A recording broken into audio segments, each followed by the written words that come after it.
எம்எல்ஏஸ்க்கு car கொடுக்கறது கஜானாவே காலின்னு சொல்றீங்க, அது தேவையா?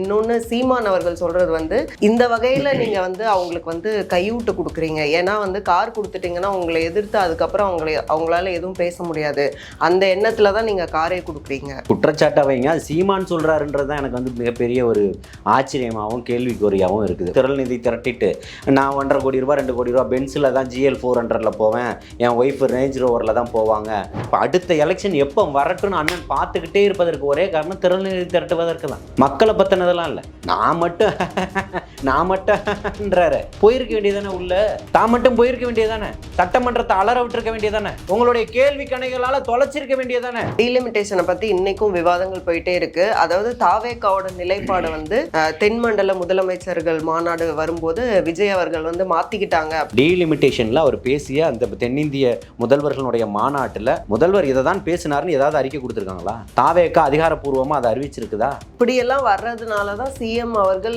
செய்தியாளர்களை சந்திக்கணும் அப்படின்னு ஒரு விமர்சனம். ஏன் சந்திக்கணும்னு கேட்குறேன். ஆமா, என்ன நடந்ததுன்னு தெரியாம இப்ப ஃபேக் நியூஸ் பரவுது. அப்ப ஃபேக் நியூஸை கொடுக்கறது யாரு? ஏதோ போற போக்குல நிதியமைச்சர் சொல்லிட்டு போல சத்தியமா என் டேபிள்ல இருக்குது சொன்னாரா இல்லையா? ஏன் அதை பத்தி பேச மாட்டேங்குது? அதுதான் அந்த 3 ஃபைல்ஸை ஓபன் பண்ண வேண்டியது தானே. பயம் உங்களுக்கு? பண்ண யாருக்கு பயம்? பயமா இருந்தா சொல்ல. இங்கே பாருங்க, திரும்ப நீங்க அவர் அண்டர் எஸ்டிமேட்டே பண்ணிட்டு இருக்கிறீங்க. அவர் வரமாட்டாரு, ஜெயிக்க மாட்டாரு, பூத்துல போடுறதுக்கு ஆள் இல்லை, நம்ம இதுல நிக்கிறதுக்கு ஆள் இல்லை, யார் உங்களுக்கு வேட்பாளரா வருவாங்க, 10 சீட்டு ஜெயிப்பீங்களா, 1 சீட்டு ஜெயிப்பீங்களா, 2 சீட்டு ஜெயிப்பீங்களா, பயம் இருக்குது. நீங்க இதுல ஜெயிப்பீங்களா, ஒரு தொகுதியில கூட நீங்க ஜெயிக்க முடியாது அப்படின்னு 200க்கு 200 இருமாப்பாக சொல்லும். அந்த இருமாப்பு தான் உங்களை தொலைச்சிருக்குது. சட்டசபை லைவ் பண்றோன்னு பெரிய அளவுல சொல்லிக்கிறீங்க. ஆனா லைவ் பண்ணும்போது அந்த நிறைய வார்த்தைகளை அன்பார்லிமெண்ட்ரி வேர்ட்லாம் யூஸ் பண்ணும்போது அது குறிப்புல இருந்து நீக்கப்படுது.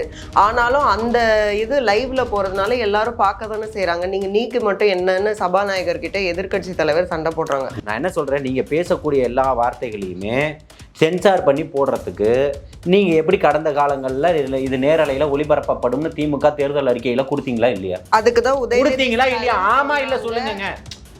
ஆமா இல்ல சொல்லுங்க. ஆமான்னு சொல்லியிருக்கிறாங்க. ஆமா தானே. இன்நியூஸ் நேயர்களுக்கு வணக்கம். இன்றைக்கு நேர்காணல நம்ம கூட இணைஞ்சிருக்காங்க தாவேகா நிர்வாகி திரு ஜலீல் அவர்கள். நிறைய கேள்விகள் கேட்க போறோம், வாங்க பேசலாம். வணக்கம் சார். வாழ்த்துக்கள். எம்எல்ஏக்களுக்கு ஏன் கார் கொடுத்தீங்க அப்படின்னு சொல்லிட்டு அது அவங்களோட 3 அறிவிப்புகள் இருந்தாலும் மற்ற 2 அறிவிப்புகளுமே பெரிய அளவுல பாராட்டப்படுது. ஆனா எம்எல்ஏஸ்க்கு கார் கொடுக்கறது கஜானாவே காலின்னு சொல்றீங்க, அது தேவையா? இன்னொன்னு சீமான் அவர்கள் சொல்றது இந்த வகையில நீங்க அவங்களுக்கு கையூட்டு கொடுக்குறீங்க. ஏன்னா கார் கொடுத்துட்டீங்கன்னா உங்களை எதிர்த்து அதுக்கப்புறம் அவங்களால எதுவும் பேச முடியாது, அந்த எண்ணத்துல தான் நீங்க காரே கொடுக்குறீங்க. குற்றச்சாட்டை வைங்க. அது சீமான் சொல்றாருன்றது தான் எனக்கு மிகப்பெரிய ஒரு ஆச்சரியமாகவும் கேள்விக்குறியாகவும் இருக்குது. புரியுதுங்களா? இந்த அரசியல் இதுக்கெல்லாம் தகுதியற்றவர் சீமான் என்னுடைய பார்வையில். புரியுதுங்களா?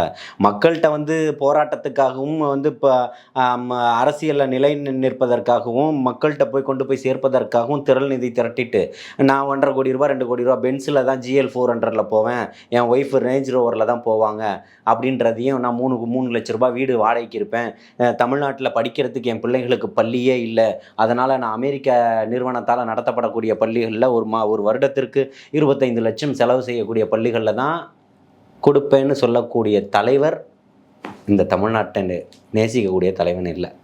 வார்த்தைகள்லையும் வாய்கள்லையும் பேசிக்கிட்டே இருக்கக்கூடியவர் இந்த வாடகை வாய்க்கு சொந்தக்காரர் தான். சீமானுடைய அரசியல் அஜெண்டான்றது கடைசியாக பேசின சரத்குமார் அவர்களுடைய பிறந்தநாள் விழா ஃபங்க்ஷனில் தெரிஞ்சிருக்கும்.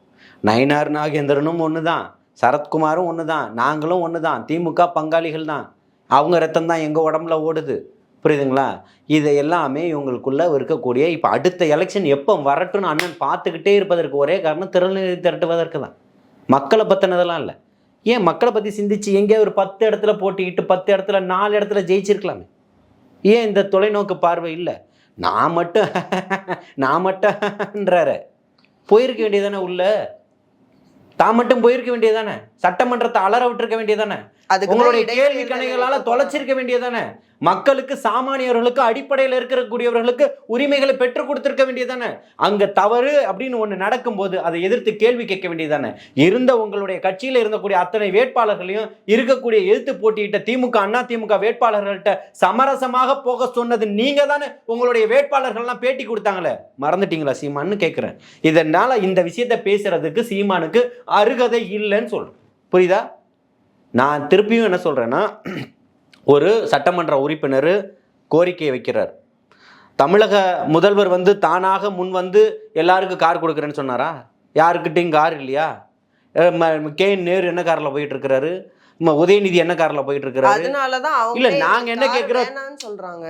நான் திருப்பியும் சொல்றேன், கார் கொடுக்குறோன்ற அறிவிப்பும் அதை மெயின்டைன் பண்றதுக்கான ஒரு படித்தொகையும் கொடுப்போன்றதை அறிவிச்சது தமிழக அரசு. உங்களுக்கான அந்த வசதி வாய்ப்புகள் இல்லைன்னா வாங்கிக்கங்க. இல்லாதவங்களுக்கு தானே நீங்க கொடுக்கணும், இருக்கிறவங்களுக்கு ஏன் கொடுக்கணும்? இவ்வளவு நிதி நெருக்கடி இருக்கு. இப்போ நீங்க எப்படி தெரியுமா திருப்பி சொல்லுவீங்க, திருப்பி சொல்ல மாட்டீங்க.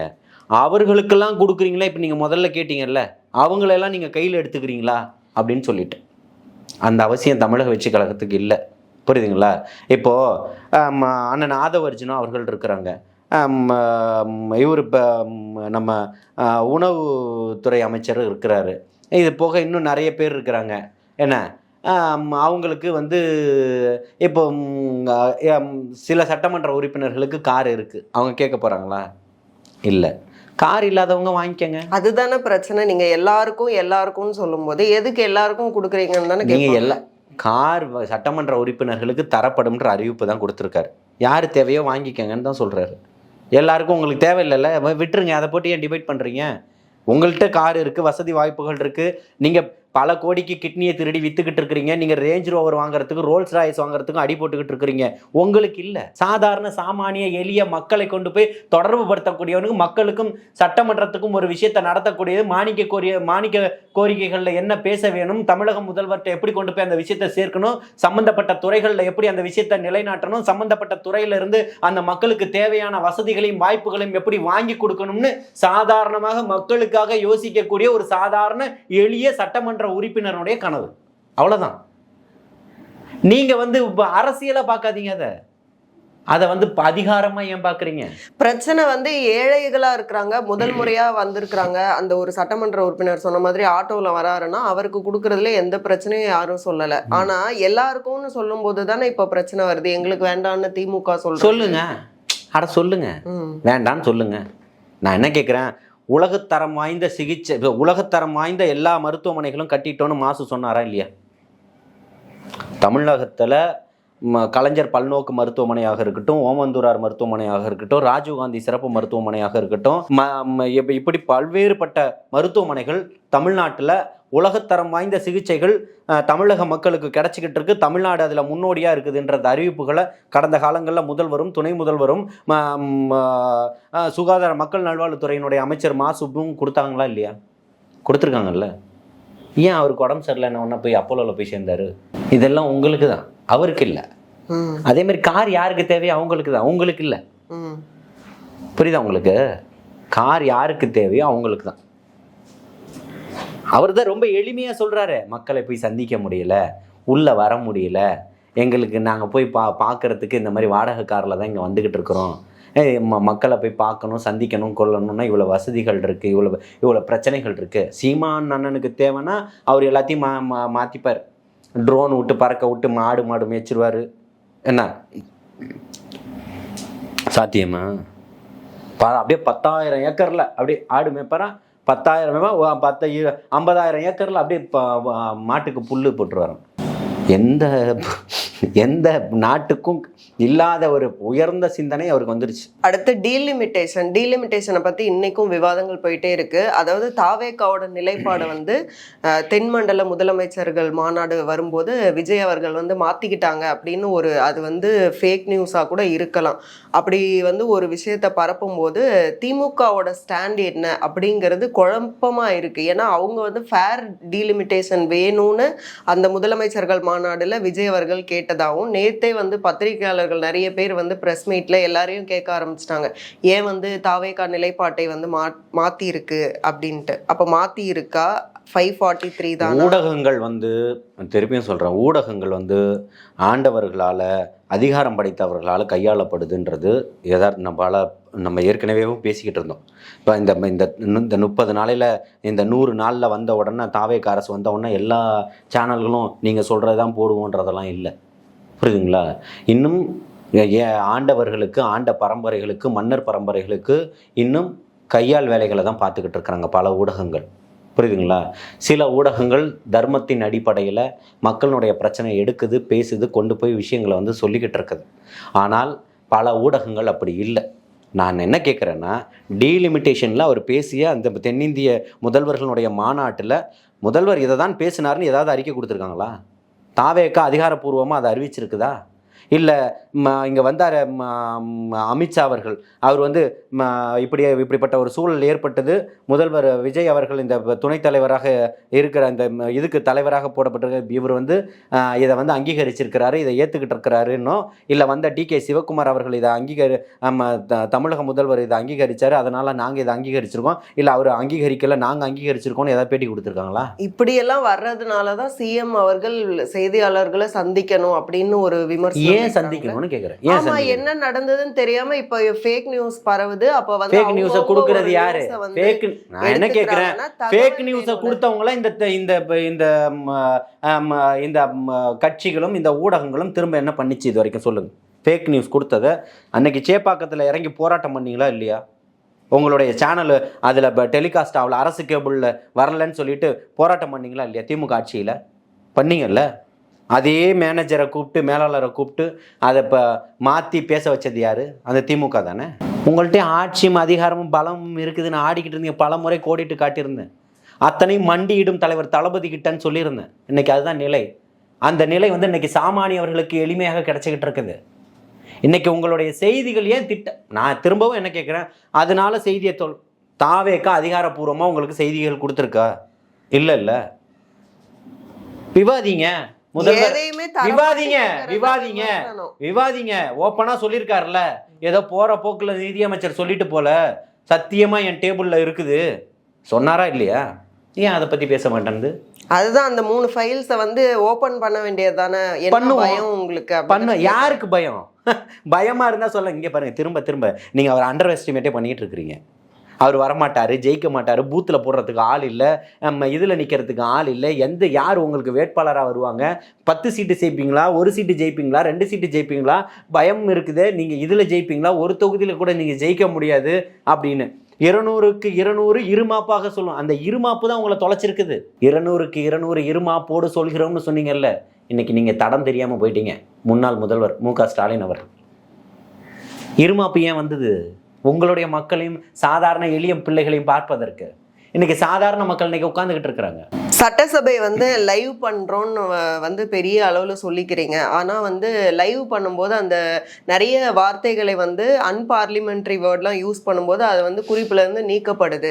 ஆனாலும் அந்த இது லைவ்ல போறதுனால எல்லாரும் பார்க்க தானே செய்யறாங்க. நீங்க நீக்கு மட்டும் என்னன்னு சபாநாயகர் கிட்ட எதிர்க்கட்சி தலைவர் சண்டை போடுறாங்க.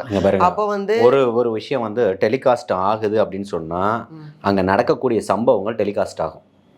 ஒரு பையன் ஒரு போராட்டம் நடந்துகிட்டு இருக்கு. ஒரு கட்சி ஒரு பேனர் வைக்கிறாங்க. அந்த பேனர் வைக்கக்கூடிய இடத்துல ஒரு போராட்டம் நடக்குது. ஒரு தம்பி இருசக்கர வாகனத்தில் வராரு. அதை கடக்கணும்னு முயற்சி செய்கிறாரு. அங்கே ஒரு தள்ளுமுள்ளு ஏற்படுது. காவல்துறை அந்த பையனை தாக்கிடுது. முதல்ல தாக்கப்படுவது அந்த பையனை தான் தாக்கப்படுது. புரியுதுங்களா? அந்த பையனை செக்யூர் பண்ணி காவல்துறை அனுப்பியிருக்கணும் இல்லையா? அந்த பையனை தாக்கப்பட்டார். உடனே அந்த பையன் திருப்பி தாக்குறாரு. புரியுதுங்களா? அந்த பையன் மீது 6 பிரிவுகள் கீழ் வழக்குகள் பதிவு செய்யப்படுது. நாலேஜுக்கு வந்த உடனே அந்த பையன் 48வது மணி நேரம் விடுவிக்கப்படுறாரு நடந்த சம்பவம் குறித்து. அப்போ நான் என்ன சொல்கிறேன்னா, லைவில் வந்துருச்சு. அவர் தாக்கியிருக்காரு, திருப்பி தாக்கியிருக்கிறார். இப்போ இதை எடிட் பண்ணி அவர் தாக்குனதை மட்டும் போடணுமா? இன்னைக்கு அந்த பையன் வெளியில் வந்துட்டார். புரியுதுங்களா? அவர் மீது போடப்பட்ட வழக்குகள் வாபஸ் வாங்கப்படணும். அதுதான் நிலைமை. புரியுதுங்களா? நான் என்ன சொல்கிறேன், நீங்கள் பேசக்கூடிய எல்லா வார்த்தைகளையுமே சென்சார் பண்ணி போடுறதுக்கு நீங்கள் எப்படி கடந்த காலங்களில் இது நேரலையில் ஒளிபரப்பப்படும்னு திமுக தேர்தல் அறிக்கையில் கொடுத்தீங்களா இல்லையா? கொடுத்தீங்க தானே? அதுக்கு தான் இன்னைக்கு ஒரு நான் பதில் என்ன சொன்னாங்க. நான் திரும்ப கேட்குறேன், நீங்கள் நெறியாளர் இடத்துல இருந்து தவறிடாதீங்க. நான் என்னுடைய இல்ல, கேள்வி அவங்க பதில் நான் என்ன கேள்வியை முன்வைக்கிறேனோ அதை உள்வாங்கிக்கிட்டு எனக்கு பதில் கொடுங்க. நான் என்ன கேட்குறேன்னா, நீங்கள் திமுகவினுடைய ஆட்சி காலகட்டத்தில் தேர்தல் அறிக்கையில் திமுக தேர்தல் அறிக்கையில் கொடுத்தீங்களா இல்லையா? நேரலையில் ஒளிபரப்பப்படும்னு அண்ணா திமுக கொடுத்தீங்களா இல்லையா? அதுக்கு தான் கொடுத்தீங்களா இல்லையா? ஆமா இல்ல சொல்லுங்க. ஆமா இல்ல சொல்லுங்க. ஆமான்னு சொல்லியிருக்கிறாங்க. ஆமா தானே? அப்ப இதை எப்படி சென்சார் பண்ணி போடுவோம்? நேரலைன்றது என்ன, சென்சார் கட் பண்றதுன்றது என்ன சொல்லுங்க, எனக்கு தெரியல. அவங்க வந்து கேள்வி நேரத்தை மட்டும்தான் நேரலை செஞ்சாங்க. முதல்ல நேரலை இப்ப செஞ்சது இதுல என்ன திமுக. பிரச்சனை? கண்ணியமா பேசிட்டு போங்க, உங்களுக்கு கண்ணியமா பேச வராது, சாதாரண வழக்கு மொழியில பேசிக்கிட்டு இருக்கிறாங்க, அது உங்களை காயப்படுத்துது.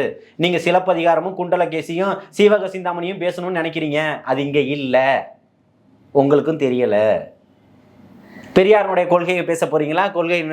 பெரியாருடைய பேரனா வந்து எதை பேச போறீங்க? அங்க இருக்கிறவங்க பூரா சாதாரண ஆட்டோ ஓட்டிக்கிட்டு இருந்தவங்க, பேனர் அடிச்சு கொடுத்துக்கிட்டு இருந்தவங்க, சாதாரண எளிய விட்டு பிள்ளைகள் இன்னைக்கு உட்கார்ந்துட்டு இருக்கிற அமைச்சர்களா?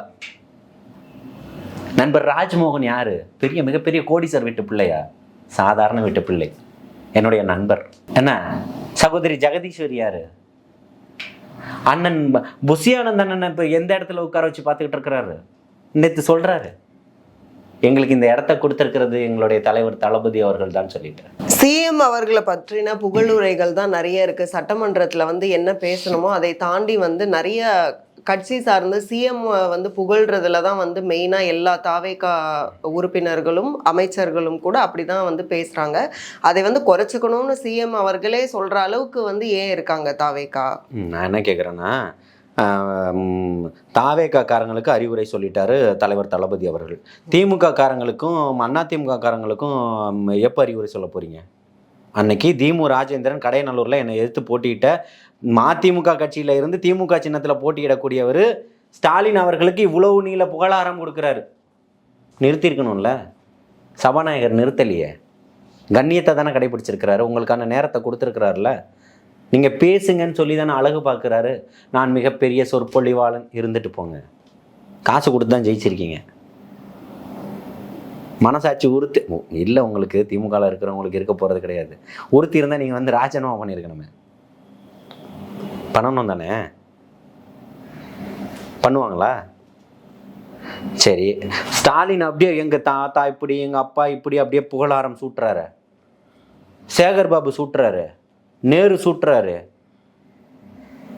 இதெல்லாம் என்ன சூட்டல்? தோழமை சூட்டலா? இதை எப்படி எடுத்துப்பீங்க? நீங்கள் புகழாரம் சூட்டிக்கிட்டு இருந்தால் உங்களுக்கு ஒன்று, எடப்பாடி அப்படியே வர்ணித்து அப்படியே கவி பாடிக்கிட்டு இருக்கிறாங்களே, எங்கள் தலைவர் இப்படி தான், எங்கள் தலைவர் அப்படி தான், எங்கள் தலைவர் இப்படி பண்ணிக்கிட்டு இருந்தார், விவசாய வீட்டு பிள்ளை,